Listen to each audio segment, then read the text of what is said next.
If you can just, in the meantime, update your Zoom name. So just write your name, your organization name, and you can quickly say hello in the chat. Let us know where you come from.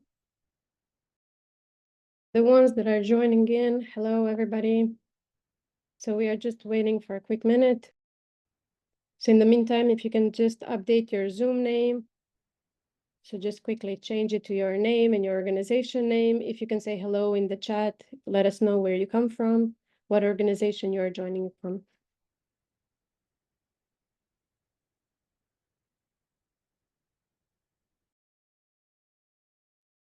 Okay, so let us quickly start as people are still joining in.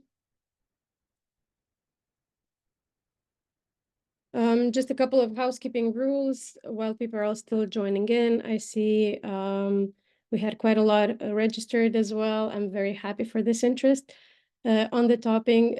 Just a quick, we call them housekeeping rules. So please stay on mute while other speakers are going. We will have dedicated Q&A sessions. So please, as we are moving forward, feel free to write your questions in the chat box. We will come back to them. All moderators, all speakers are here, very welcoming your questions. So just feel free to write them in the chat, but keep yourself on mute all the time. It is a lot of people participating at the moment, so just because of the distractions. For the people that have just joined in, also to repeat, please update your Zoom name so we know who we have in the room, and say a quick hello in the chat, what organization you are coming from, what city you are coming from. Let us all network. So starting in, my name is Alisa Aliti Vlasic, and I'm an URBACT lead expert for the remote IT network that is hosting this forum. Before we start with the session, and before I introduce our lead moderator, Ms. Eleni, for the ones that are not really familiar with the URBACT program, I just wanted to quickly say a couple of words about the URBACT program we are part of. So it is a European territorial cooperation program, and it supports sustainable integrated urban development in cities across Europe. It is co-financed by the European Regional Development Fund, and it supports cities to work together to develop solutions to major urban challenges. It has developed numerous processes and tools. It's part of, as a part of URBACT methods, and it really encourages cities to rethink the centralized governance structure and shift towards a more inclusive and more holistic models that I will mention also later on. The participatory approach, it really recognizes the sustainable urban development is driven by the action-oriented strategies that all the URBACT networks are creating, which are created and implemented with local stakeholders and the local community together.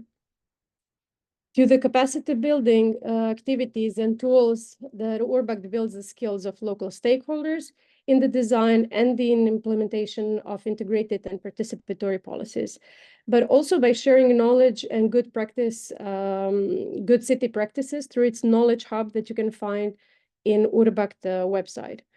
It supports 3 types of city networks, and just going from the bottom one to the top one, the innovation transfer networks that adapt the experiences of an urban innovative action projects. So all the positive experiences from the urban innovative actions that are transferred within the URBACT network. The transfer networks all share and adapt a successful good practice. We just had a good practice call. Hopefully most of your cities have applied with some good practices that you are doing. And within these networks, the good practices are transferred across Europe to other cities. And the action planning networks that co-produce an integrated action plan. And this is the network where the remote IT network is part of. But why remote and why hybrid work? So the COVID-19 crisis, and we keep hearing this as well, has forced so many societal changes, and only one of them being that it forced so many to work from home. And this ability to work from home was long before being just considered as a perk, as something, as a great exception. But now, after we experienced it during the COVID, and now after the COVID period, post-COVID, we came to an understanding of actually how many jobs are possible to be performed from home. And the statistics are showing a continuous rise. And we all see that there has been a significant impact in remote work across European workforce. So as you see from these statistics on the slide, so we are moving very rapidly through this period from 5.5% in 2019 to 14% in 2021. And we are seeing a huge rise also within the last couple of years. 37% of employees within the EU are working in the occupations that can be conducted from home as well. And also the 45% of European workforce would like to continue working remotely to have that flexibility, while there is a really remarkable percentage of European companies that have invested in digital collaboration tools to support remote work. So they are preparing, and the whole European companies, both employees and employers, are very much into the topic. As you can see also from this graph, the percentage of employed persons in Europe that could work from home increased really significantly in 2020. And you can see almost 30% in France, you can see over 22% in Germany, and so on. So this really is something that is emerging. And these people this number is expected to rise and increase within the couple of years even more strongly. So who is the remote IT network? So who are we? As mentioned, we are an URBACT action planning network of 8 cities. This network is led by the Dubrovnik Development Agency, DURA, from Croatia. And the partner cities are Brindisi from Italy, Bucharest District 6 from Romania, Camara de Lobos from Portugal, Heraklion from Greece, Murcia from Spain, and Tartu from Estonia, and Tirana from Albania. So all of us, all 8 cities, are tackling this new challenge that cities are experiencing connected to the future of work. Within the post-COVID era that has accelerated this transformation around the work, we are exploring how hybrid and remote work models impact the lives of citizens and also the life of organizational culture of major employers. And here we are talking both about the private and the public employers. This network focuses on what cities can proactively do in order to achieve remote work preparedness, to address both the emerging challenges, but also the capitalizing on possible areas of opportunities, which are going to be discussed really broadly within the other sessions of other speakers. How are we doing this? So we are tackling this through the 2-layer approach, the external layer and the internal layer. With the external layer, with the remote workers, sometimes also called the digital nomads, are further described later on, that are going to be also mentioned. The workforce has a really high mobility and chooses destinations based on the different work-life balance considerations. And attract remote workers has the potential of strengthening the local economy. So basically, what the other people are coming within our cities. And the internal layer that we are exploring is more considering the public authority as a hybrid workspace. So this captures the internal transformation of the public administration, how their own employees can work remotely, and the significant impact on public service delivery. As we know, the positive changes can best be made when local authorities collaborate with different levels of governance and when they are tackling challenges and problems in a more of a holistic way. They also consider the environmental, the economic, and the social dimensions at all the time. But also, amongst other activities, we are organizing these 4 forums throughout the life period of Remote IT Network. So we can actually explore all the dimensions, all the holistic dimensions of this challenge. We are starting with this being our first online forum, the Remote Work and Green Transition. And we are continuing with 3 others across up until the end of the year and during next year, one being the digital transformation and remote work. Then we are exploring the gender equal policy and the remote work, and then finishing off with the incentives for remote work. All the findings from these forums, so we are inviting experts in the fields to discuss, to explore all these topics, and we are feeding from these information within the work that the remote IT cities are doing locally with their group of stakeholders. That's it from me, just as a quick introduction, welcoming all of you. Now I would like to invite our project manager, our lead city, our lead partner in the remote IT, Ms. Natasa Miric, to say a quick welcome. Hello, everyone. Good morning, everyone. I hope you can hear me. Thank you, Alisa, for this thorough introduction. You almost said it all about our network. I would like, first of all, thank you, everyone, for joining today. I know it's a busy time of the year. It's a busy morning for everyone. So this high interest that you showed really gives us support and gives us the encouragement to move forward and to stay on this topic and discuss everything about it. As Alisa kindly introduced me, my name is Natasa Miric. I represent Dubrovnik Development Agency, DURA, which is the lead partner of this wonderful project of ours. And together with the team, there are two more ladies, Barbara Damic as a communication manager, Mariana Pulias as a financial manager, and also we have our ULG leader here with us, Luna Bolic-Baroch. So without any further ado, since the time is really running fast, I would like for us to start working. This forum has a wonderful speakers, but first and foremost has a wonderful moderator. So hereby I would like to introduce Mrs. Eleni Feleki as our ad hoc expert. Thank you, Eleni, for taking over this role, and thank you for moderating this forum ahead of us. So I wish you all good luck, and let's listen what you have to say. Thank you. My pleasure. Thank you very much, Alisa and Natasa, for inviting me. I have to confess, as a topic, that I have something very relevant to the topic. I'm teleworking today. My daughter is sick and she is nearby. So do I affect the environment positively? Maybe, maybe not. We'll see. But at least I'm home, so that's something personal to share. My name is Eleni Feleki. I am a chemical engineer from Aristotle University of Thessaloniki, and my PhD is on urban sustainability as a tool for strategic decision making.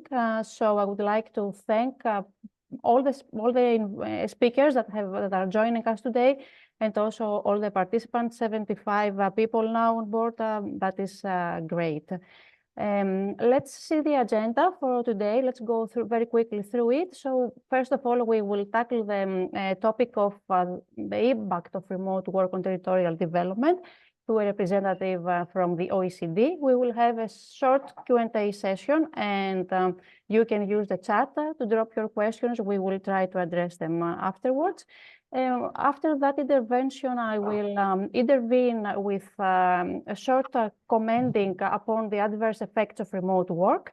And then we will see what the academia has or is doing in order to measure the adverse effects of remote work. So to do that, we have invited two speakers representing academia. From Aristotle University of Thessaloniki and from the Center of Southeastern Studies, who will give us an introduction to the AirMap Horizon project, which is a young project. However, it has already some first results, and I know that they have worked even more intensively for our webinar in order to share these first results with us. Afterwards, we will have another short Q&A session, and we will have the final words and closing. But let me quickly jump into the theme that we are addressing today, which is remote work and green transition. So the relationship between remote work and the green transition at first would appear to be obvious.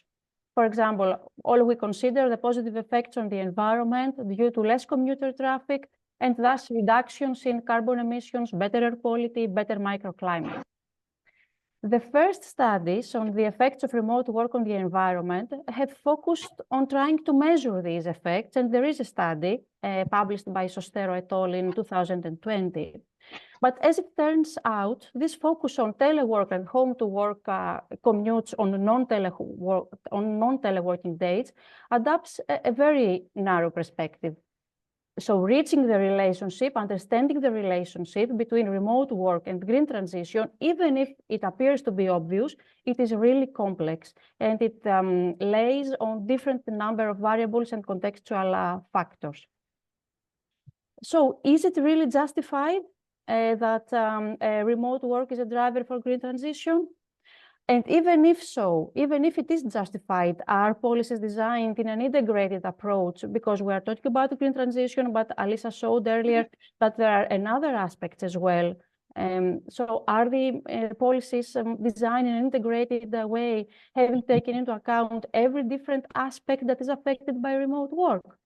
These questions, we are going to tackle them through our esteemed speakers that we have here with us today. A few lines only about them, starting with the order of appearance, I would say. So we will start with a presentation of Mattia Corbetta. Mattia is a policy analyst at the OECD Trento Center for Local Development. His work in reform, design, and capacity building spans from employment, entrepreneurship, innovation, social, and health sectors. So welcome, Mattia. Then we will continue with our esteemed Professor Stylianidis, who is affiliated with the School of Spatial Planning and Development, the Faculty of Engineering in Aristotle University of Thessaloniki in Greece. Currently, he is the director of the Laboratory of Geoinformatics. Previously, he was holding the role of the Vice Rector for Research and Lifelong Learning in Aristotle University, and now he's a board of directors of the Aristotle University of Thessaloniki. He has a very rich academic, scientific work, and he has coordinated a lot of projects, Horizon projects, big consortia, and he happens to be here. Today he's under the hat, let's say, of the coordinator of the RMAP project, Horizon project, which is very linked to remote IT. So welcome, Professor Stylianidis. And last but not least, of course, we have Dr. Kelly Pasmatzi. Welcome, Kelly. Kelly is a researcher and she's a lecturer at the Southeast European Research Center. And she's currently contributing also to the RMAP Horizon project. That she was the one who has prepared all these first results that the project has in order to demonstrate them to us today. And I saw in the participants that also Nikos Zacharis is with us. He is the director of the Southeast European Research Center. So welcome, Nico, as well. So let's dive into the first intervention for today that is coming from Mattia. So Alisa, I would suggest that you stop sharing and we let Mattia start his intervention. Just a short reminder again, your questions in the chat, we will try to address them. Thank you very much. Mattia, the floor is yours. Efstratios, thank you very much. Let me just share my screen. Please kindly confirm that you can see it. Yes, we can. All is good, yeah. Okay, thank you. Thank you very much. Thank you for the opportunity to attend this event, to contribute. Thank you, Eleni, for being so accurate and serious and scientific in preparing this event. Thank you, Natasha, for your impulse, your input, and thank you, Alisa, for hosting this meeting. I'm very grateful. So, remote work's impact and territorial development. Before starting diving into the economic, social, and environmental repercussions of this phenomenon, I think we should rather take a pause and put things into context. So why are we here? Why is teleworking important? Does it matter at all? And if so, why isn't it high on policymakers' agenda? I think one main avenue for answering these questions, and particularly one main answer to the question on why we are not seeing a large-scale diffusion of policies centered on teleworking or integrating teleworking into regional development strategies, is that it's still fresh and it's still evolving. And it started just 4 years ago. Of course, there was teleworking also before 2020, but it was a wholly different phenomenon, another scale, another perception and feeling surrounding this trend. So if you look at this graph, you'll see that our interest as society vis-a-vis this phenomenon started to really grow and had a spike back in the early days of the COVID-19 outbreak. So this largely explains, in my view, why we're not seeing a large real interest by policymakers into this phenomenon. We should remind ourselves that it's a new phenomenon, that the COVID-19 pandemic radically reshaped the perspective surrounding teleworking. As Alisa previously said, in the past, it had been perceived as a perk, whereas in the context of the COVID-19 pandemic, it became a matter of necessity because people in office jobs had to telework, provided that they wanted to keep on working at all during the pandemic. And this, of course, triggered and elevated the phenomenon in terms of its scale. So from a niche, it became a mass phenomenon. Of course, also the rationale surrounding this very practice changed from one option to a default solution that basically let us now perceive it as a new norm. Now, how many titles have you seen over the last couple of years speaking of the new normality of teleworking? But of course, I mean, this sparked a huge interest in academia, particularly in the very first years of after the COVID-19 outbreak.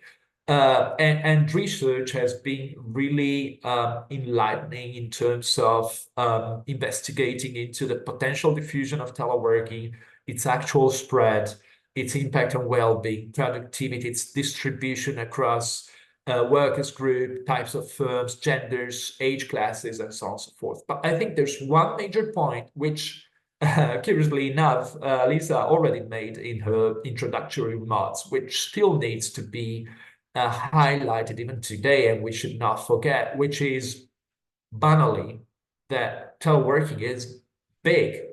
It's huge, meaning since 2000, well, she spoke about the fact that approximately 37% of the workforce across the EU has an opportunity because of the types of tasks entailed by their job to work remotely. But sometimes percentages are not really the best indicated type of measurements to convey the importance of certain phenomena. So let me just rephrase what she said in other terms. Speaking of absolute numbers, we see that since 2020, hundreds of millions of people have tried remote work, most of whom for the first time. So this is a big phenomenon.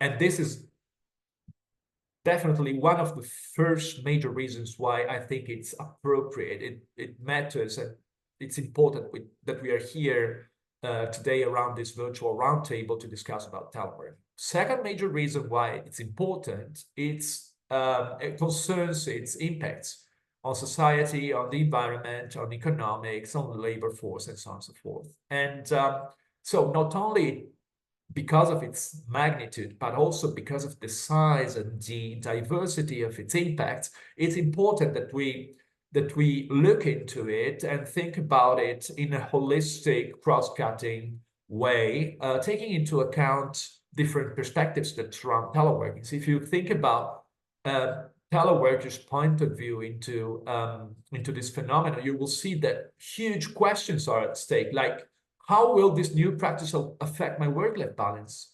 Will it imply savings for my bank account? How will it affect my career prospects? How will it change my consumption habits, my commuting habits?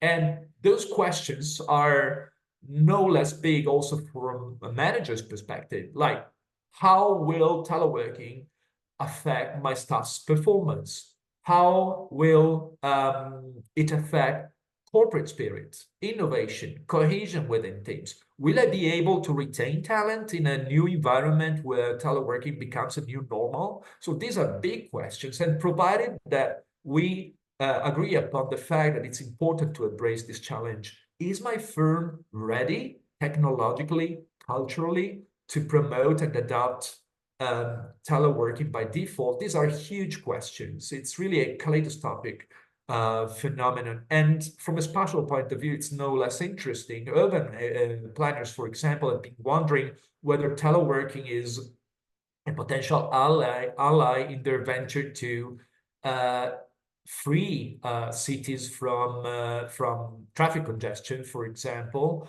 But at the same time, this poses other questions like, what will we do with those with all those abandoned office buildings that used to be crowded in the past if teleworking becomes a new norm for the overwhelming majority of workers? And at the same time, in rural areas, policymakers have been increasingly seeing this trend as an opportunity to attract new talent, to attract new residents, new tourists, if you think about location. But at the same time, they've been asking themselves, are we equipped actually to achieve those goals? Do we offer the right type of infrastructure, real estate, technology that is needed for those people to relocate into our rural areas? These are huge questions. Of course, the environmental impacts of teleworking are part of this broader discourse. I think they should be considered into from a cross-cutting intersectional perspective. We cannot speak of the environmental impacts of teleworking without considering the social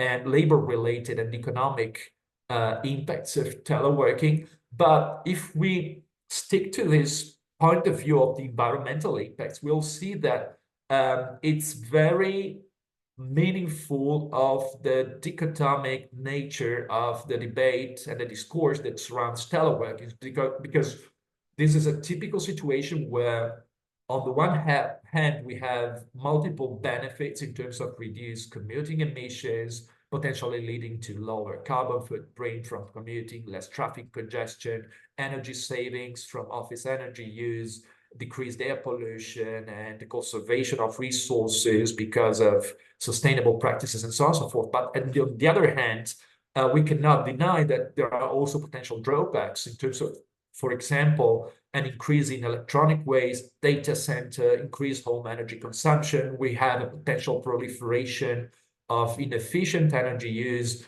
because of less efficient home offices instead of concentrating the labor force into office buildings. So we have pros and cons. The net effects are yet to be clearly defined, but precisely because this is a dichotomic situation where we have potential net effects, I think we need to be coordinated, organized. Think of, for example, the opportunity to coordinate commuting patterns among firms in a given region in such a way that, for example, staff commutes, for example, drives to the office just on given days, and staff from other companies drive to the office in other days in such a way that we avoid having everybody filling the streets on the same days, or at least the same working hours. So these are coordinated solutions that typically are dealt with by policymakers because they concern public interest issues. And when we think about those potential public interest issues that might underline what I call integrating teleworking into regional development strategies, I typically refer to 5 types of benefits. So there are productivity-related benefits, meaning that potentially a larger scale diffusion of teleworking can lead to improved job matching and workers' efficiency, gains in terms of well-being, of course, environmental gains if the gains manage to outpace or exceed the downs, the drawbacks of large-scale teleworking. There are potential gains in terms of territorial cohesion if we manage to achieve a more sustainable spatial distribution of jobs and residents, and of course, gains also in terms of attractiveness for residents, talents, and tourists, typically in rural areas. And we're seeing a rising trend of policymakers across the EU and the OECD that are starting to consider integrating teleworking into their rural, urban, or regional or local development strategies. Think, for example, of Ireland, where they are focusing on transforming abandoned buildings in rural areas, typically pubs, curiously enough, into co-working spaces, for example, in order to ease congestion from Dublin. Or Portugal, in an effort to revitalize community life in villages, particularly in interior areas, is providing grants to workers that who decide to relocate into such areas and telework from there. So these are quite interesting practices. I think what we're still missing is a more holistic approach to the matter that integrates the different angles and potential benefits of teleworking and does that in an evidence-informed, place-based, cross-cutting and integrated way. We as OECD tried to do that. We partnered with a couple of regions. I'll further elaborate on that in my next 2-3 slides.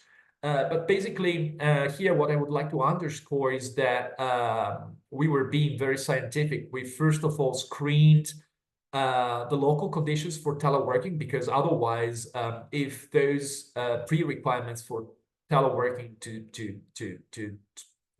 take root in a given territory are not met, then it's pointless to think of any regional development strategy that is centered on teleworking. So we screen, for example, digital infrastructure, working space, the availability of working space in homes, in shared spaces, the policy environment, and other factors that might enable the attraction and retention of teleworking into given areas. We measured teleworking levels, which is, believe me, not easy at all, especially if you want to be granular and consider sub-regional dimensions. Measuring potential teleworking levels and most importantly, actual teleworking levels is a challenge, and there are several ways and tools and data sets that can be used in that end. I can further elaborate on this if you're interested. And then we worked hand in hand with local policymakers to try, having assessed that teleworking is feasible there, what is missed in terms of the enabling conditions, what needs to be done to improve the likelihood that teleworking takes root in a given territory. We worked hand in hand with local policymakers to try and link teleworking with potential gains in terms of well-being, productivity, spatial divides, air pollution, attractiveness, depending on local circumstances and needs.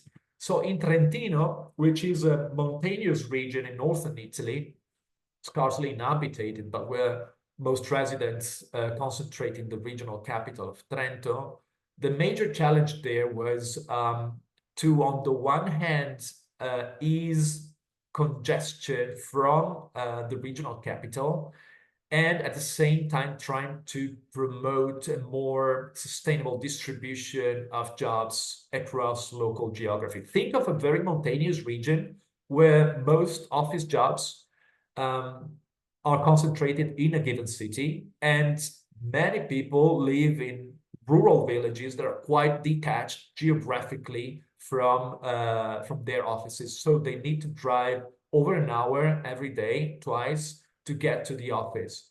We think that remote work in geographies like that can really serve the interests of common well-being in terms of alleviating pressure on local infrastructure, reducing commuting time, improving job matching and efficiency. Of course, for that to happen, you need the right enabling conditions, both in terms of tangibles and intangibles. So, for example, these are just slides that aim to exemplify the type of work that we did hand in hand with local policymakers, but basically we measured broadband access and speed among households in the region comparatively, and the propensity for IT investment among local firms.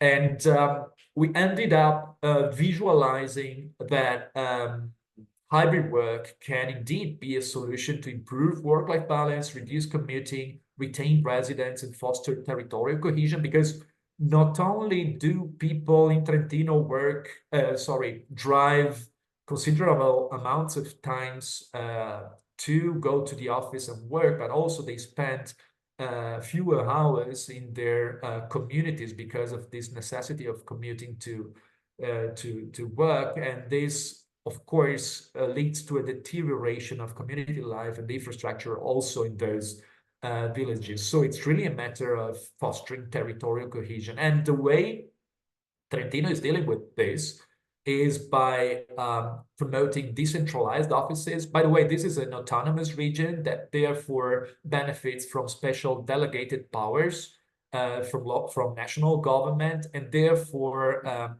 local administration plays a disproportionately larger role in local employment compared to other regions in Italy and elsewhere. So starting from the public sector, they are considering to relocate public sector workers and civil servants basically into more remote areas by fostering this concept of co-working spaces, hot desking, and other arrangements. It's quite an interesting case study for decentralization in public administration jobs.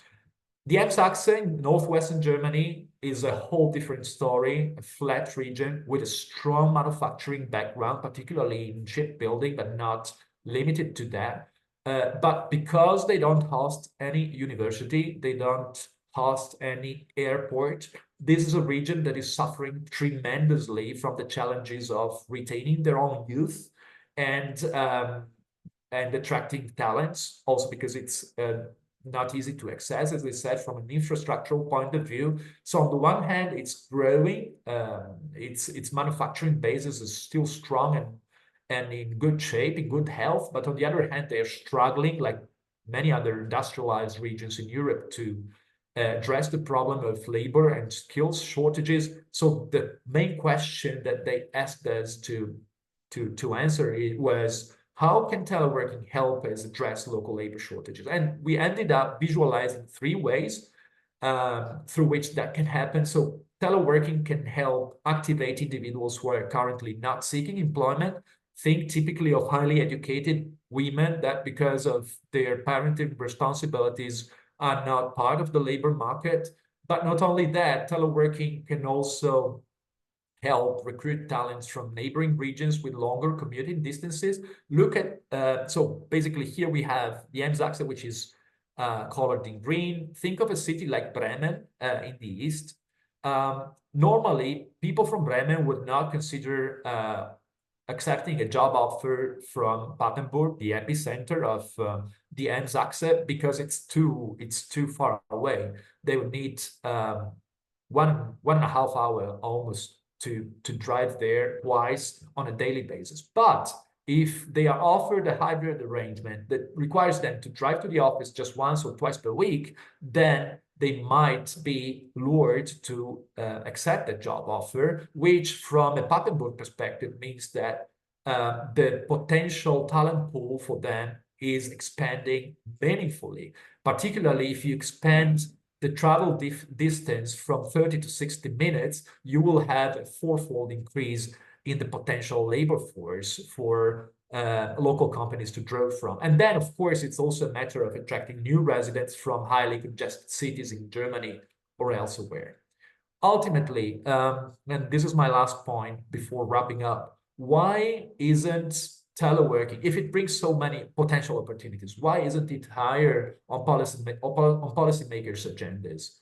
I think there are many answers to this question, but including the fact that most decision makers are a bit higher up in terms of age, and they've been working in the office their entire career. They've been successful, and therefore they don't seriously consider teleworking as an option that can bring potential advantages to society. But beyond that, I think it's a matter of information, or better to say perception asymmetries, meaning that while the potential gains of teleworking are shared across society, think of increased productivity levels, well-being, lower commuting emissions, and so on and so forth, they are shared among all, but nobody specifically benefits from them, whereas challenges are specifically attributable to certain categories. So firms are concerned because they need to invest in training, digitalization, office design. Policymakers are equally concerned of the fact that they need to improve the IT network, rethink mobility, and so on and so forth.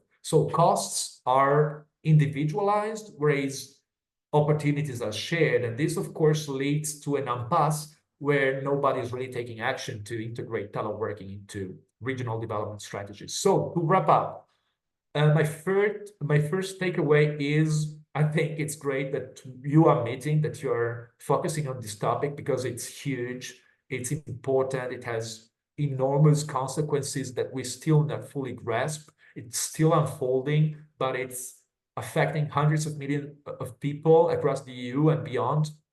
So we are on the right track. But then when we think of it, we have basically two options. Second major takeaway: either we are neutral, meaning we stick with looking at it grow organically, spontaneously throughout society without having any ambition to steer or orient its direction, whereas, and I, of course, in favor of this latter option, we can be proactive and try to steer teleworking towards the achievement of common interests, such as increasing productivity, fostering territorial cohesion, and also obtain some environmental gains. I think these public interest goals justify an interventionist approach to the issue rather than sticking to our most dominating approach, which is having a neutral stance and just focusing on regulatory aspects such as teleworking entitlements and alike. And I think the environmental impact issue is a prime example of why we should aim to guide its trajectory rather than allow it to unfold spontaneously. If we want to obtain feasible net gains from an environmental point of view, we need to think of the optimal amount of teleworking and also the type of model of teleworking that we want to encourage. Third, we've seen an increasing interest by policymakers in integrating teleworking into regional strategies. There are, in my opinion, many reasons why policymakers should do that, including linking teleworking with potential gains in terms of labor market issues and addressing labor shortages. We've seen some concrete example of front runners, Trentino and Zaxxon and others, that are starting to integrate teleworking considerations into their regional development strategies, but that is still a very occasional. There's still a predominance of a lack of awareness and vision that is hindering broader policy action. But I think teleworking-centered regional development strategies should be an option. And I would like to take the opportunity to thank you for your intellectual and practical contributions to this transformation. So having said that, I would like to thank you very much for allowing me to contribute to this event. And back to you, Eleni, for any question you might have. Thank you very much, Mattia, for your thorough presentation. I think it was really useful. Are there any questions from, there's not something on chat. If you have something to ask, we can unmute and ask now, Mattia. Otherwise, I have one practical question. Are you aware about if there is any kind of a methodology that can weight the different dimensions and the sub-characteristics, sub-factors that affect remote work, Mattia? What is your knowledge on that? Can you, sorry, I was stupidly enough trying to read the chat while listening to your question, which led me to not understanding the question. Sorry. I'll wear the donkey years now. Can you see it again, Eleni? I was wondering, and I see that indeed there is one question from Alisa as well. Very quickly, I was wondering if you are aware of any kind of scientific methodology that has, or any theoretic framework that has been developed, even better if it's applied, to assess the different pros and cons that affect remote work through the different dimensions that you mentioned, the socio-economic, spatial, environmental. Well, yeah, I can share some literature on that. Okay. Yeah, we as OECD tried to frame the different dimension to pursue this cross-cutting integrated approach to the issue of policy of teleworking, considering the societal, economic / labor market related and environmental side of teleworking. Of course, this was developed just after the COVID-19 pandemic would require perhaps some updating. The problem is that when researchers, not just within the OECD, but more in general in academia, investigate teleworking, they just focus on a specific dimension. No, there are, of course, those who are focusing on the impacts of productivity. Think of Bloom, for example, others well-being and the collective mental health part of the story, on the environmental gains. But we need to be holistic and take into account all aspects, I think. So yeah, that can be done when it comes specifically to the environmental side of the story. Honestly, I don't envy colleagues who are working on that. I think it's quite a difficult and challenging task because you need to understand how to scope your indicators, both geographically and thematically. For example, one might be encouraged to consider the impacts on commuting. Some others might focus on energy efficiency in homes vis-a-vis office energy efficiency. But if you just stick to one dimension, it will not grasp the whole story. So it's difficult. It's difficult to infer causality because there might be other factors that affect mobility patterns or consumption patterns or energy efficiency in buildings. So my suggestion there, if I was tasked with that challenge, would be to proceed step by step and just try to focus one at a time on a single aspect, for example, the impacts on commuting, and try to measure that and then add on some other variables into the story. Mm-hmm. Thank you, Mattia. So with your positioning here, I think that you covered also my slides about the commenting on the adverse effects. That's what I wanted to highlight, that even we know that there are pros and cons. There is really a gap now in terms of assessing weight, the different factors and the different parameters. So there is a lack here in literature. We know from an empirical point of view, and we lack a holistic approach and a holistic framework. Alisa, I will skip then my slides. Of course, they will be available with the other presentations to have time for the presentations of Professor Stylianidis and Dr. Pasmatzi. But Alisa, before that, would you like to address your question directly to Mattia?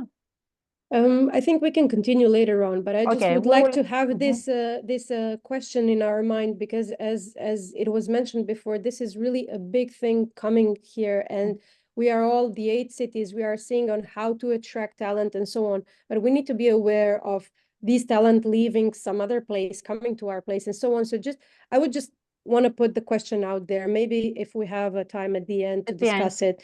Yeah, but let's continue. Thank you. Next Q&A session. Thank you, Alisa.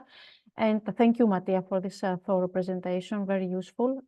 Professor Stylianidis, shall we continue with your presentation now? Good morning. Good morning. Can you hear me? Very well. Okay, that's perfect.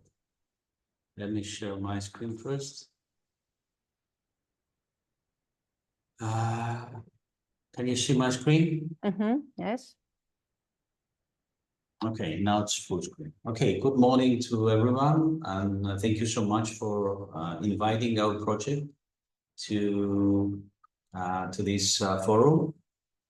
My name is Stylianidis. I'm professor in the University of Thessaloniki, Aristotle University in Thessaloniki in Greece,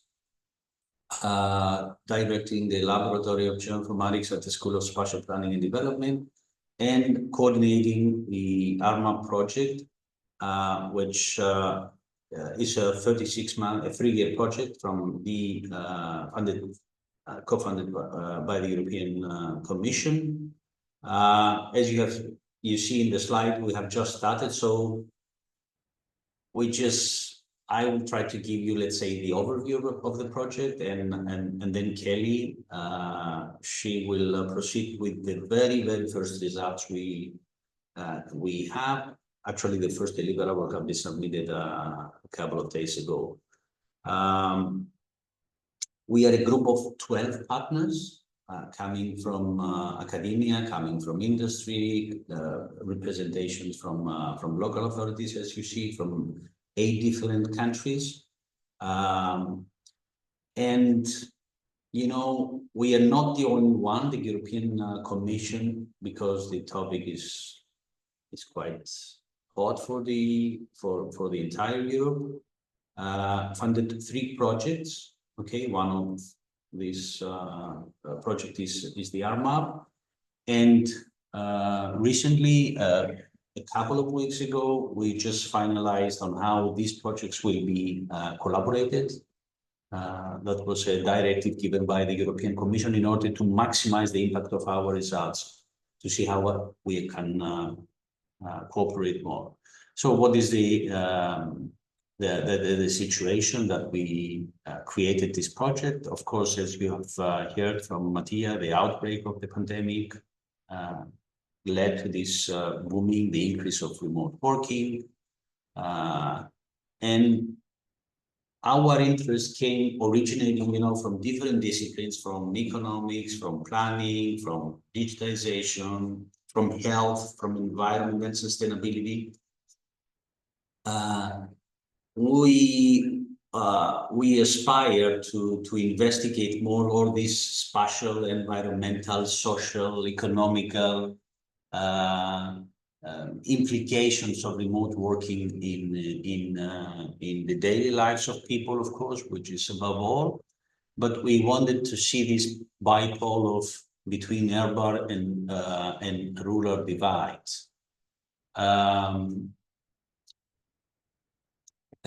So we have an approach, we have a specific methodology, which of course has been approved by the European Commission, and that's why we have this project to understand, as you see, to forecast and suggest ways to address these impacts originating from different starting points.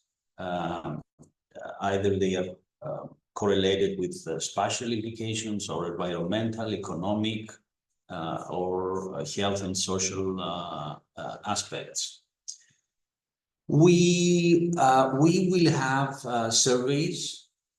We will have a very huge surveys of more than 20,000 people, okay, which means that we will have a treasure of data to be used, and use all these, as you see here, sophisticated and statistical machine learning algorithms in order to evaluate, to analyze this data and see what's happening with these complex relationships between urban and rural divides.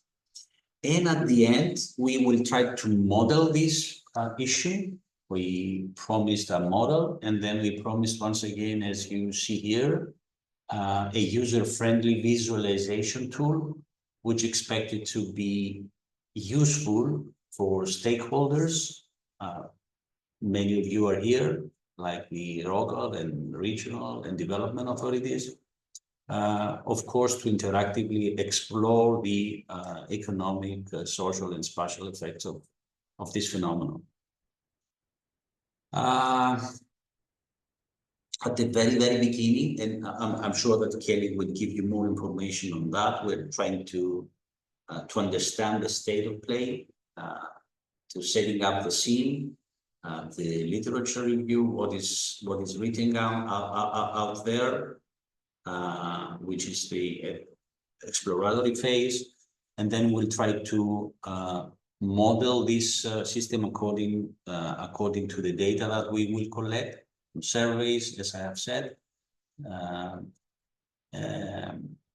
A very important part of this project is dedicated to 6 use cases that we're going to analyze, and I will give you more information in my next slides.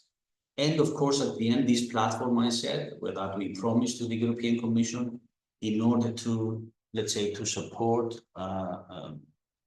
key players, the policymakers, the stakeholders, in order to reinforce, to enhance their policies. So this is, let's say, a workflow. How do we explore the current trends, to develop the framework of access, to create this user-friendly platform, etc.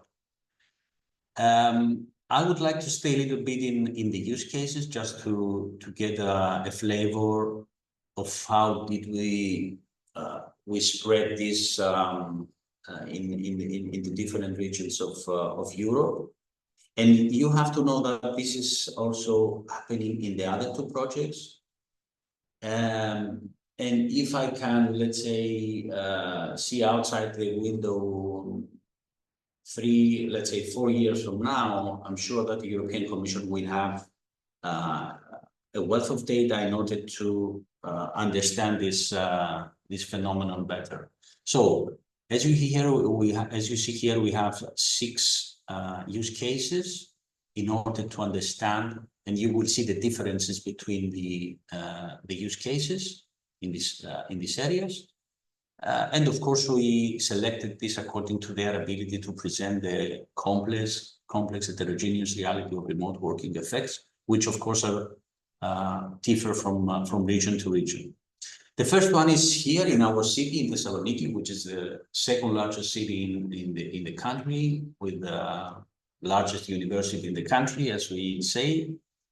Is focused, our use case, our research here, our study, is focused on understanding the transformative effects of remote working on the dynamics between urban and rural areas in the region of Thessaloniki.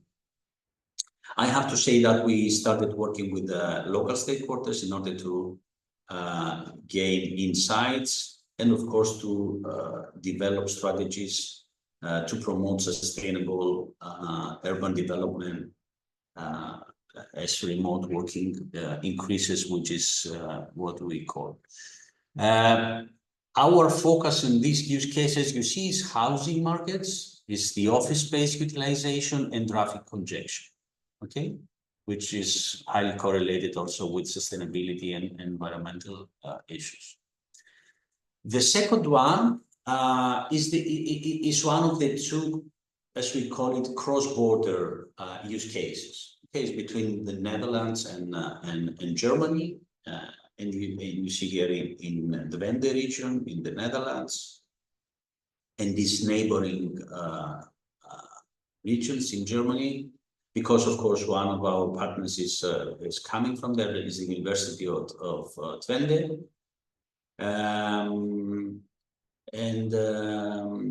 Here as well, we are studying the intersection of remote work with urban development and transport. That's the two hot topics of the region, and of course in cross-border remote arrangement, to see how this is elaborating with collaboration between Germany and the Netherlands on the issue of remote working. The next one is Milano, which is, you know, it's one of the biggest cities in Italy. Here also we would like to focus more on the dynamics of work, of transport, and in this case, community engagement. People there are working with the local institutions and industry partner. You know, it's an industrial region, the region around Milan. And of course, we aim to develop strategies to promote inclusive development in the region. The next one is in Turkey, which I have to say is the largest city that we are investigating. And here we have the challenges in terms of transport, housing, and environmental sustainability because of the size of the city.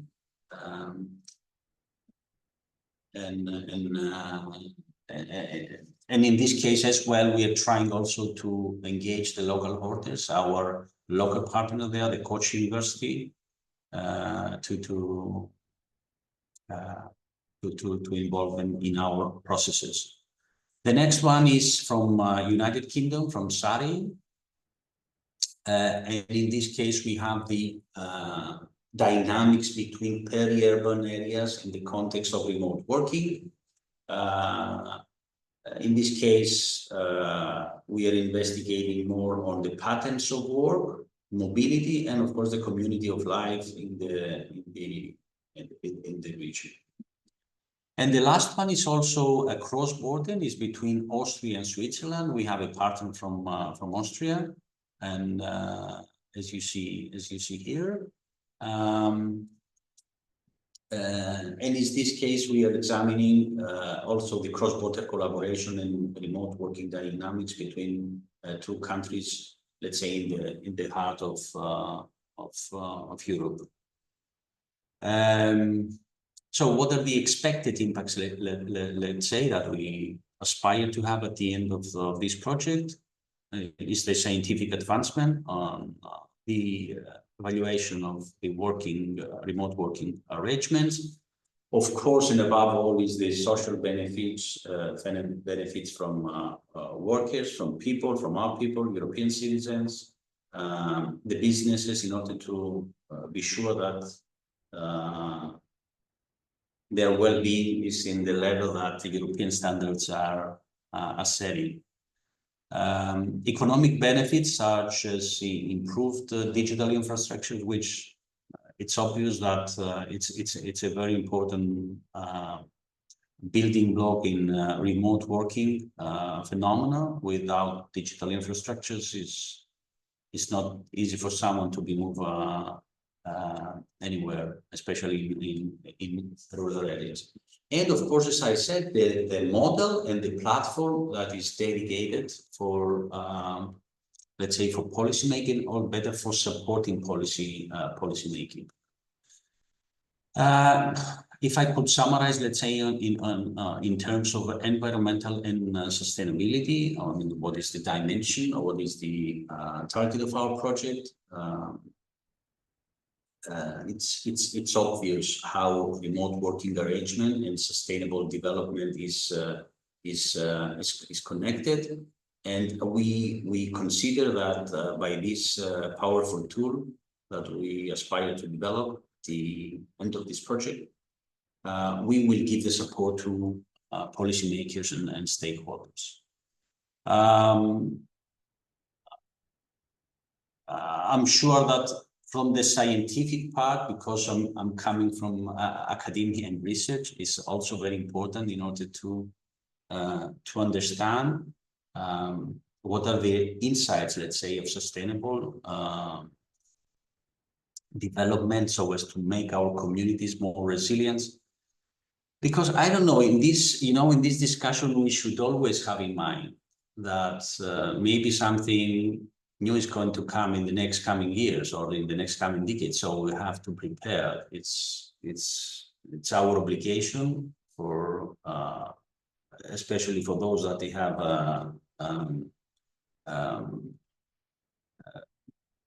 policy making and policy decision positions to predict and take the relevant measures in these directions. Another aspect that we would like to underline is the contribution of our project in the UN SDGs, which is very important. Most of them are linked, are related with sustainability, well-being, rural development, based on the setup that was approved by the United Nations. I think that's all from my side. I tried to give you, let's say, an overview of the project. As I said, we are in the very first steps of our project. I'm sure that Kelly will give you the first result that we have from this setting up the scene, as we used to call it, study. And I would like to thank you once again for your invitation. And of course, I'm here to answer to any questions you may have. Thank you. Thank you so much, Professor Stylianidis. The links between URBACT project and remote IT are very obvious. Remote IT is very lucky, let's say, to have such an ally can build bridges with you. There are so many cities that participate in remote IT. You already have, of course, your case studies, but I think that you can, if you want to transfer or to exploit your results and apply your framework in other special dimensions, let's say, you have an ally. So I think it's a win-win situation here. And we are also very lucky that when I was looking in the literature, trying to find which are the relevant projects that we can invite and draw information and knowledge on remote IT and green transition, I was so happy to see that there is a Greek project led by Aristotle University of Thessaloniki. That's a great coincidence. Mm-hmm. So let's continue with Kelly's presentation, and after that we will address any questions that you might have. Of course, we have Alisa's question, but any other questions you might have, please put them on the chat. And Okay, Kelly, yes, you're free to share your screen. The floor is yours. Sorry, yeah, let me just share. Yeah, okay. Great. Give me just a second.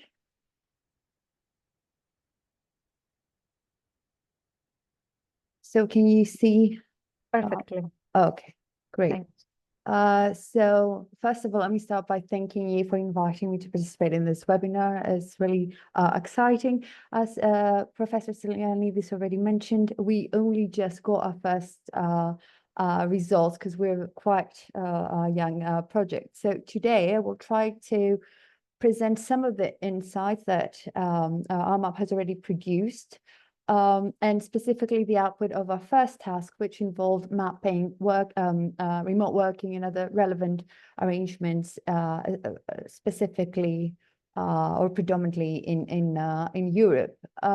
So just a sort of disclaimer. Sorry, give me just a second. So I should say that our work so far has not engaged with the spatial or environmental dimension explicitly, but URBACT generally does. So current work and next steps involve examining spatial effects of remote working, focusing on environmental impacts, such as changes in the urban landscape, land use, mobility patterns, and so on. Just like it was mentioned already, the project also draws on regional use cases or case studies, interviews with local stakeholders, and it will try to synthesize findings to understand how, for instance, policy measures or innovations and interventions might affect those changes. Finally, the project will provide advanced insights on various factors, but also environmental implications through visualized survey responses and statistical model results, which will be shown on a choropleth map. So we were hoping that this will offer a comprehensive understanding of the environmental impact of remote work. So back to what has been done so far. So the main objective of the first task was to understand how remote work and relevant arrangements are currently implemented predominantly in Europe, although we did explore some other economies as well. What sort of barriers or enablers might be present? What sort of sectors or job profiles might be more amenable to remote work? And finally, other relevant factors such as remote working policies in different national contexts, quality of connectivity, digital and physical infrastructure, and other factors that might enable or hinder the application of remote working arrangements. To do so, so I will primarily focus on challenges and enablers today, by the way. So to do so, we conducted extensive research and collected data through various methods. So we reviewed relevant academic literature and grey literature as well. We performed targeted policy analysis, so the analysis of remote working policies, especially in the use case countries of our map. We conducted so far 15 interviews with policymakers, employers, and employee representatives to also gain their perspective. And we also looked at the perspective of the employees through a survey we distributed. So it's important to understand what makes an economy conducive to remote work. So this was one of the main tasks that we had. Some of these, several factors were identified, but quite high in priority are the legal measures. So what sort of laws, legislation has been formulated around remote and other relevant forms of work. Also, occupational distributions are conducive to working from home or working from anywhere occupational distribution, because more developed economies, and especially those that offer a mix of sectors and different of industries and different occupations, perform much better.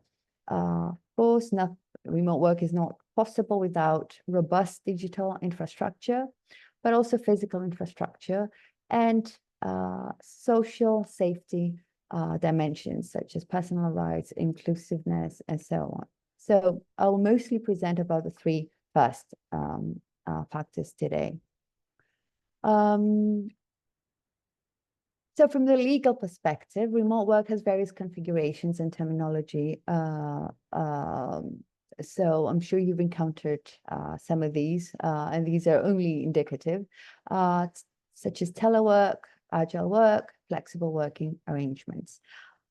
These terms often practically overlap, very commonly come to mean the same things, but can have very distinct meanings in specific contexts, which we found can create some sort of confusion for both policymakers and employers. So understanding these configurations helps us navigate the legislative landscape of remote work. So some of the problems with the inconsistent use of terminology or the different configurations might, for instance, be lack of clarity or consistency in employing these arrangements, or we think it certainly might create challenges in policy formulation and implementation.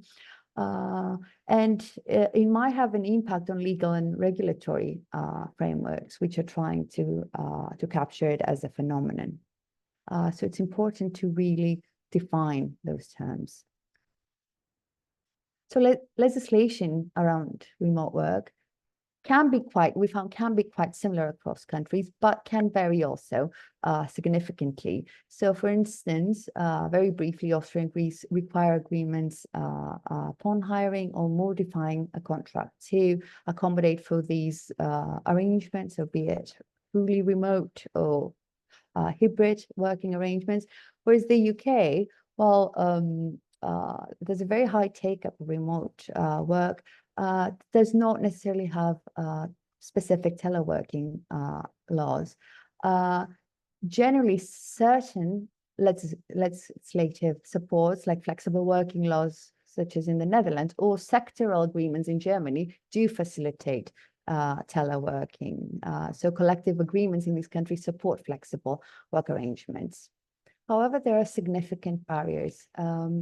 So these are some of the things the stakeholders we interviewed, said. So some of the barriers, of course, are specific to specific countries or regions. So those differ across countries. Certain barriers that emerge are limited regulation. In some cases, this was mentioned with regard to Turkey, for instance, fragmented and inconsistent remote work laws, and also issues with insurance and taxation, which is not only relevant to remote work, as you know, but it's a prickly thorn for employers looking to expand their pool of talents.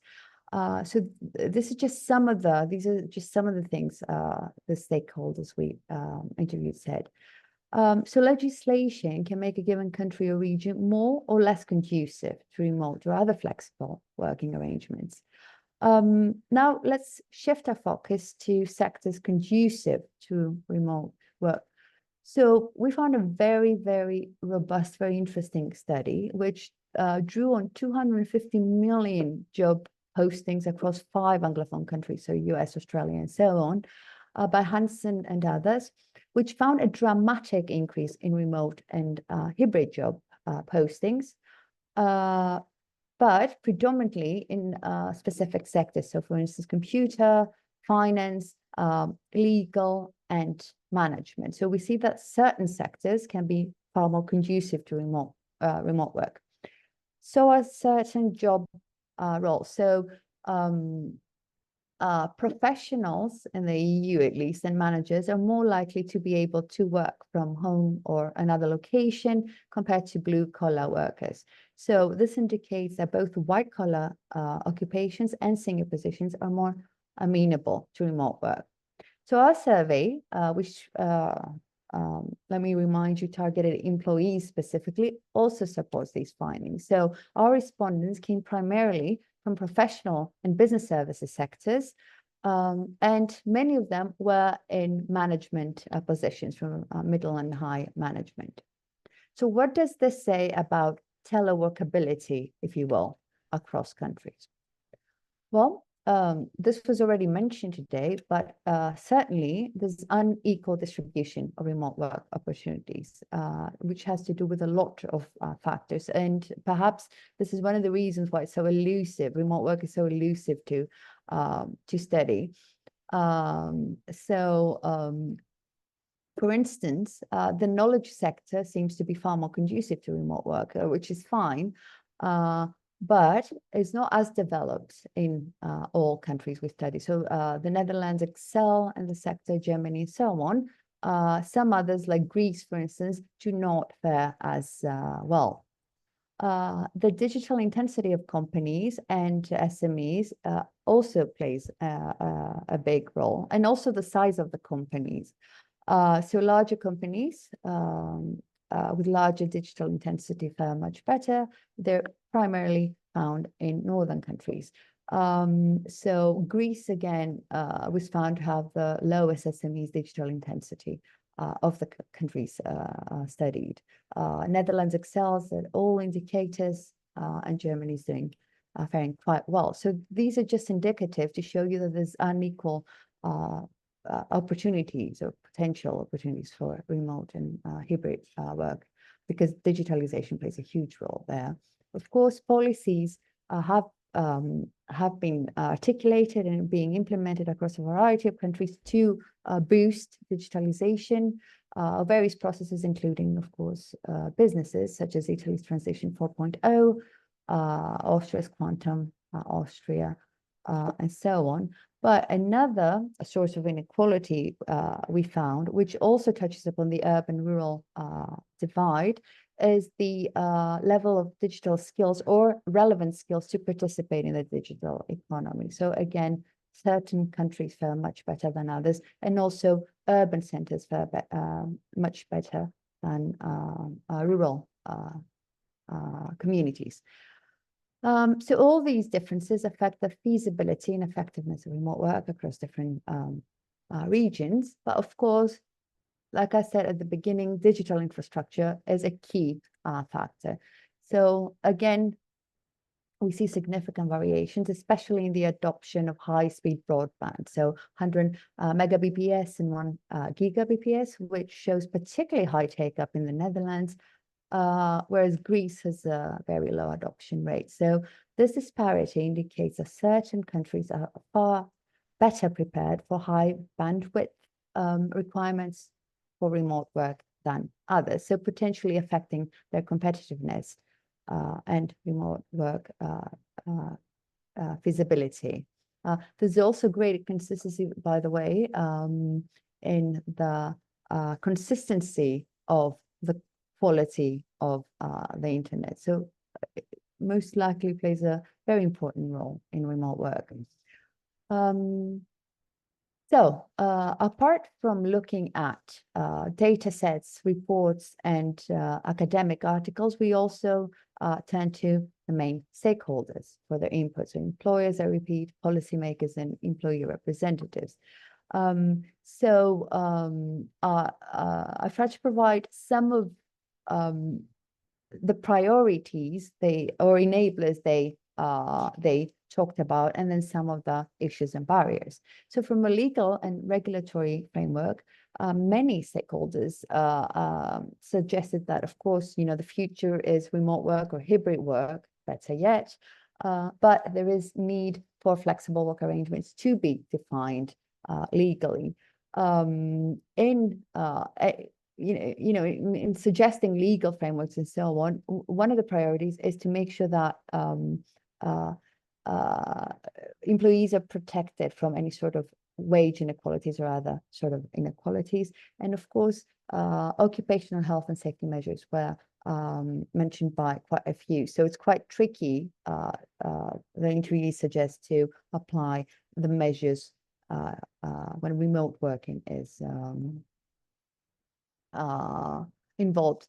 So in terms of human resources culture, it was highlighted that it's very important to define remote work roles, because it has been found within companies to cause some sort of antagonism, because whether we like it or not, some jobs are teleworkable, can be done from a distance, others cannot. So clearly defining those roles within a company is quite important. And then technological advancements. It was suggested that tech improvements will promote rural living and remote work access, and also they will be able to allow disadvantaged groups and disabled people to participate in the digital labor market. Quite a few barriers, however, and issues emerge. So work-life balance, especially for women, the question of who carries the cost of working from home, for instance, such as heating and so on. The issue of fragmented regulations, inconsistent remote work regulations.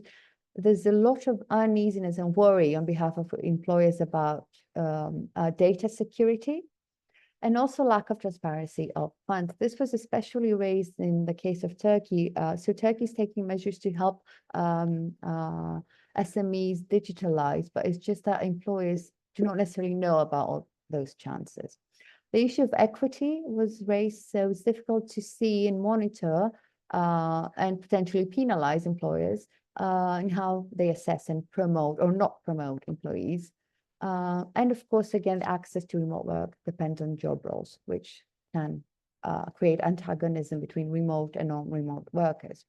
Finally, company cultures. So employers are getting increasingly worried about what remote work does to their company culture. So whether it's a barrier to cultivating loyalty. And finally, there's a great difficulty in monitoring working hours. Nonetheless, all stakeholders agreed that the future of work is being carved right now, and it is hybrid and remote. So a UK employer suggested that, we're not going back to pre-COVID times. That normal has ceased to exist. We're defining the new normal here. However, they do highlight certain priorities to explore as we move forward into this new normal. So it's important to focus the mention on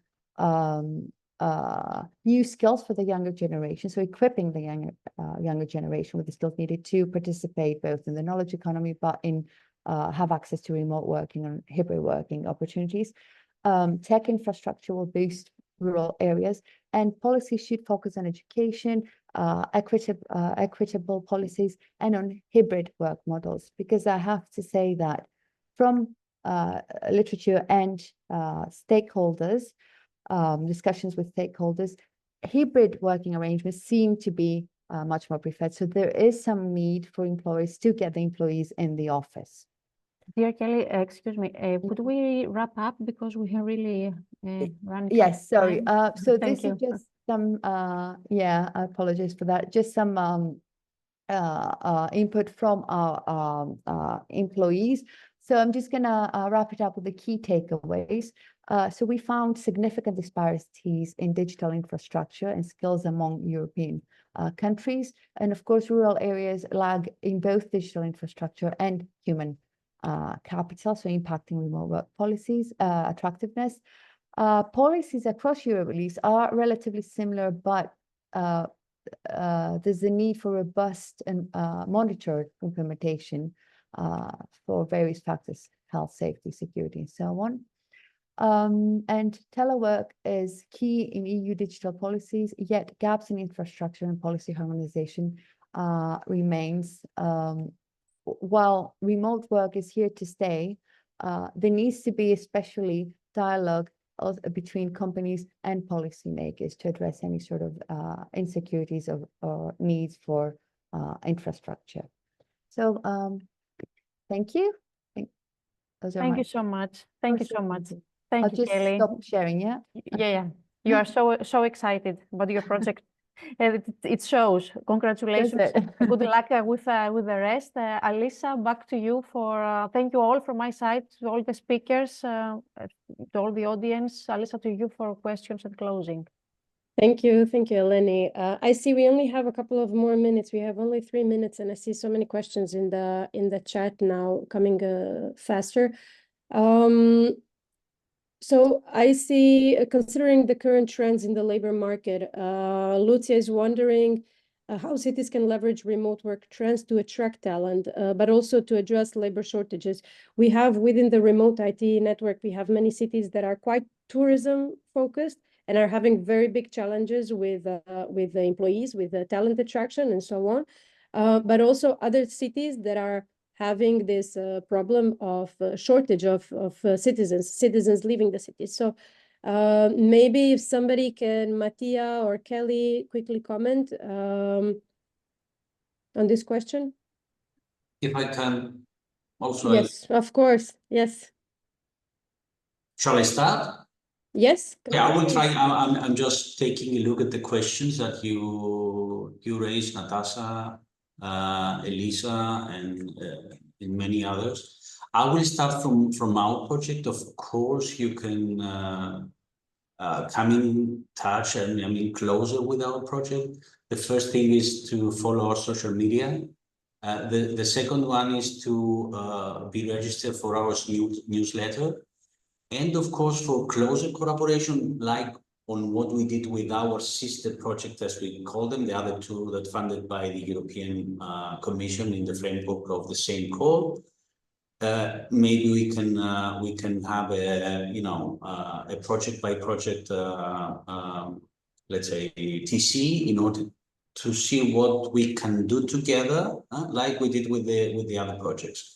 I can leave here my email as well, in case you would like to come in touch with me, and then I will spread this information to the project partners. Okay, perfect. Thank you so much. And I see that Nikos also put in the chat the link that everybody can follow in regard to the more details about the network.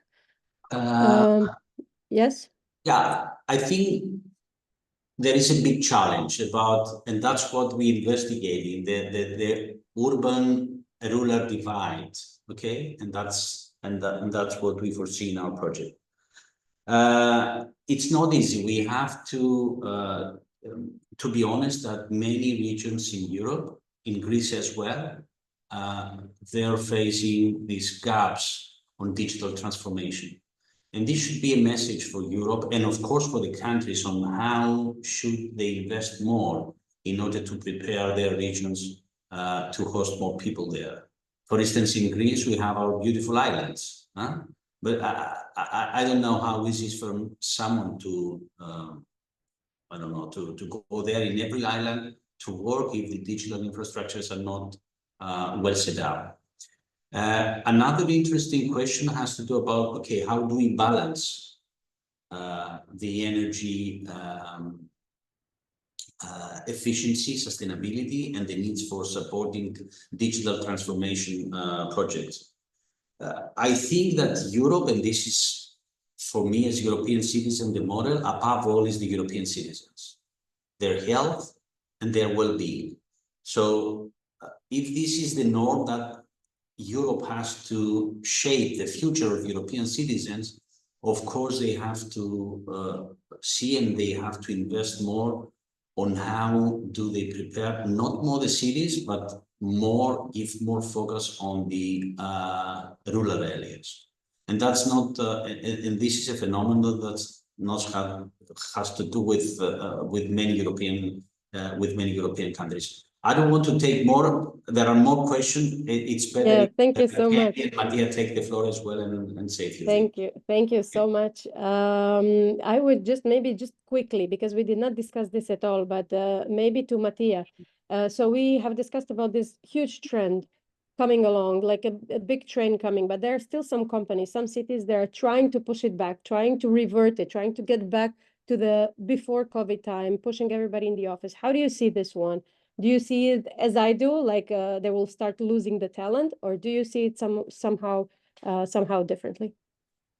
Well, I think we are adjusting to a new normality. It's pretty natural that some decision makers, including in the private sector, are reacting like that. And it's quite understandable, to be quite frank, also because, I mean, the fact that we are focusing on teleworking, its social, environmental, economic implications doesn't necessarily imply that we are, how to say, blind fanatics of teleworking. I think we all agree that we are in favor of hybrid arrangements rather than wholly offline, online arrangements in most jobs. Of course, there are cases where, for example, for freelance professionals where full remote can work. But generally speaking, I see the value of presence in the office in terms of fostering innovation, team spirit, etc.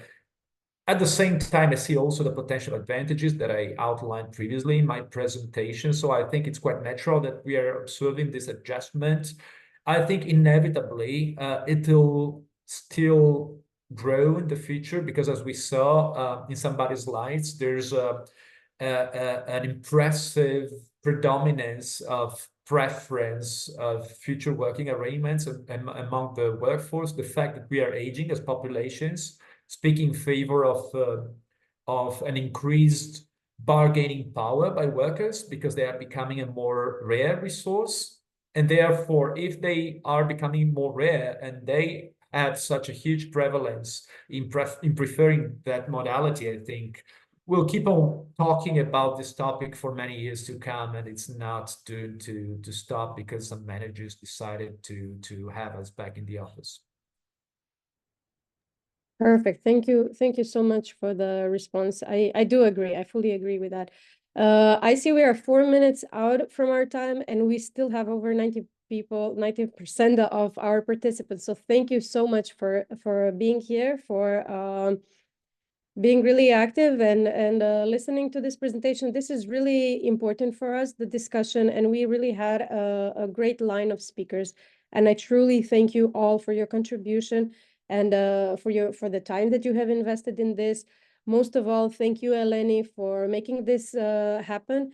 Thank you, Natasa, for hosting this in front of Dura. This is going to really feed into our work in remote IT. We are just somewhere in the middle of our journey, and we are really collectively learning from each other. There is so much going on across Europe, and this is very important, the sessions like this, just for us to open up discussions and to learn from each other, to feed into our local integrated action plans that the cities are creating. Once more, I truly thank you all. If you can open up your cameras, let us just take one quick screenshot so we have a nice memory of this event. And that's basically it from my side. I really thank you so much for all your efforts. Eleni, if you just want to just a quick thank you. Just a quick thank you. Thank you to everyone. Very qualitative presentations and great discussions. I hope we had more time. Yeah, if I may add also, I think that we should have dedicated more time for this online forum, being such an interesting one and having so many participants present all the time. Of course, I would like to encourage you all to write us, to send us any kind of questions you have. If your questions were unanswered in the chat, we are really sorry because of it, but you can always either contact Alisa, Eleni, or me, or do our webpage or remote IT media, social media pages as well, to ask for any kind of collaboration. It's so nice to see that there are so many other projects actually tackling the same thing. And I'm sure that in these next couple of years, when all these projects finish, we will have so much more data to, to keep on building this remote work community and to explore everything what's ahead of us. Once again, thank you all from our side as well, being the lead partner. It means so much. Thank you, Eleni. Thank you all the speakers, and yeah, I wish you fruitful next week and all the weeks in front of you. So yeah, looking forward to hear from some of you in the future. Great. Have a great weekend, everyone. Thank you, everybody. Thank Bye. you. Bye-bye. Bye. Bye. Right. Bye.